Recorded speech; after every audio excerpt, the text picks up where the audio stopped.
Hello, yogins. Welcome back. Today I want to talk a little bit about the wall of your heart. Before I get into that, I want to thank all of my patrons on Patreon who make these videos possible, and anyone who's contributed via PayPal or Venmo. You all, again, make these videos possible. So the wall of the heart, what is that about? Well, I think all of us, if you've lived a little bit, you've probably had your heart broken. Maybe not in a romantic setting. Maybe it was your parents. Maybe you wanted approval from your father or your mother or an older sibling. Maybe it was a friendship. Maybe it was a romantic situation. But I think we've all had situations where we perhaps wanted something from someone else, love, approval, appreciation, and we maybe didn't get it. And it can be very painful when that happens. And when we're very young, we often might think that I don't ever want to experience this again. It's so painful, we think, I don't ever want to experience this again. And so we develop mechanisms, you might say. We develop strategies, internal strategies that help protect us. They keep us from feeling that pain, experiencing that pain again. And this creates a kind of armor or a kind of wall for us. And yes, it may actually keep us from experiencing that pain again, but it also tends to keep us from experiencing the joy of loving very deeply and really living very deeply. So we become kind of numb. And this can also happen with prescription medications and things that are designed to alter our mood. I'm not suggesting that if you're on something like that, that you just drop it. Sometimes people have chemical imbalances in their brain and things like that. But I think sometimes in our culture, just the normal everyday ups and downs of life, we can treat this as a problem. And instead of addressing it spiritually, which is what I would encourage, we address it as a medical problem, a chemical problem. And we just try and adjust the chemistry in our brain.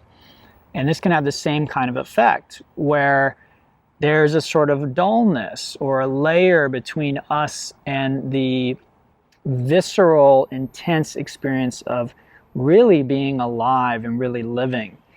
And so in yoga, what we'd like to do is both learn to be more vulnerable, but the only way we really can do that is to really know our invulnerability, to know our strength, and to become really strong in a sense. And I'm not talking about physical strength, but practices like power yoga can help us tap into that and help us see that when we have thoughts like, I can't do this, or this is too hard, or I'm injured, or I'm too old for this.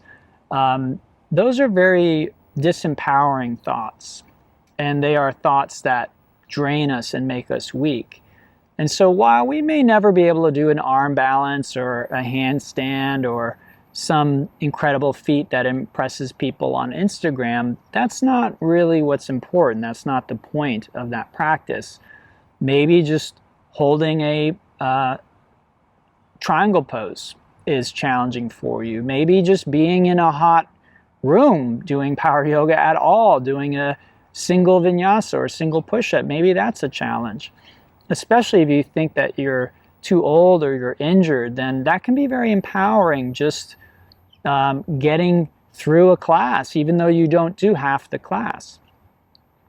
So again, it isn't about physical strength. It isn't about physical prowess, but putting ourselves in a physical situation where we can go inside and we have the thought, I can't do this. I'm not strong enough for this. This is too much. And then we question that thought and we step back and we realize, actually, no, I can do this. No, actually, I can breathe through this. And again, we begin to perhaps tap into what I'm calling our invulnerability, which is the part of our true nature. Our true nature is invulnerable. And as we realize our own invulnerability, again, that gives us a kind of strength. And when we know that strength, we can let our guard down and we can be truly vulnerable. And that means letting in both the good and the bad. That means opening ourselves up to potential heartbreak, to painful situations. But what we realize is we have the capacity to experience that and to hold space for that. And this is just part of being human, and part of living a human life is being open to these experiences. Our true nature has the capacity to handle anything, any situation. On a human level, we sometimes get overwhelmed, but the more that we can identify with our true nature, that invulnerable and unlimited aspect of ourselves, the more we realize that there's no situation that is really off limits.